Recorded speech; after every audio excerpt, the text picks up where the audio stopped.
जिल्हा संपादक हमीद शेख। भुसावळात स्थानिक गुन्हे शाखा आणि बाजारपेठ पोलिसांची संयुक्त कारवाई।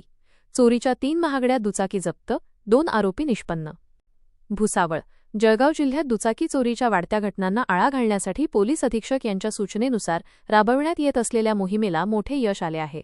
स्थानिक गुन्हे शाखा, जळगाव आणि भुसावळ बाजारपेठ पोलीस स्टेशन यांच्या संयुक्त पथकाने केलेल्या कारवाईत चोरीच्या 3 महागड्या मोटरसायकली जप्त करण्यात आल्या असून या प्रकरणात 2 संशयित आरोपींची नावे निष्पन्न झाली आहेत। दिनांक 6 एप्रिल 2026 रोजी स्थानिक गुन्हे शाखेचे पथक आणि भुसावळ बाजारपेठ पोलीस स्टेशनचे अंमलदार शहरात गस्त घालत असताना त्यांना गुप्त बातमीदाराकडून महत्त्वाची माहिती मिळाली।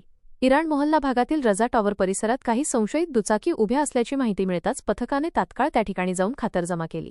तिथे 3 महागड्या दुचाकी आढळून आल्या, मात्र त्यांच्या मालकांबाबत शोध घेतला असता कोणीही समोर आले नाही।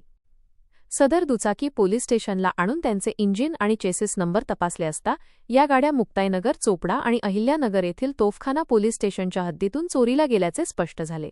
प्राथमिक चौकशीत या गाड्या हसन अली उर्फ आशू नियाज अली इराणी आणि सलमान अली हुजूर अली इराणी, दोन्ही राहणार इराणी मोहल्ला भुसावळ, यांनी चोरी करून त्या ठिकाणी लावल्याची माहिती समोर आली आहे। जप्त केलेल्या दुचाकींचा तपशील: 1. पल्सर 125, क्रमांक MH19ES 3555, किंमत अंदाजे 80,000 रुपये, मुक्ताईनगर पोलीस स्टेशन, गुन्हा नोंद 2.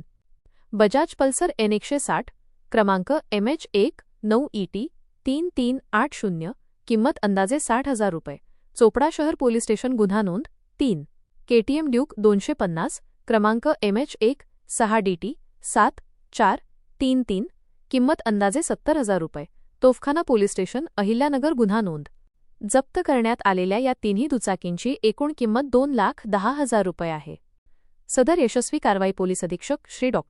महेश्वर रेड्डी, अपर पोलीस अधीक्षक श्री अशोक नखाते आणि उपविभागीय पोलीस अधिकारी श्री केदार बारबोले यांच्या मार्गदर्शनाखाली स्थानिक गुन्हे शाखेचे वरिष्ठ पोलीस निरीक्षक श्री राहुल गायकवाड, पोलीस निरीक्षक श्री राहुल वाघ आणि त्यांच्या सहकाऱ्यांनी केली आहे।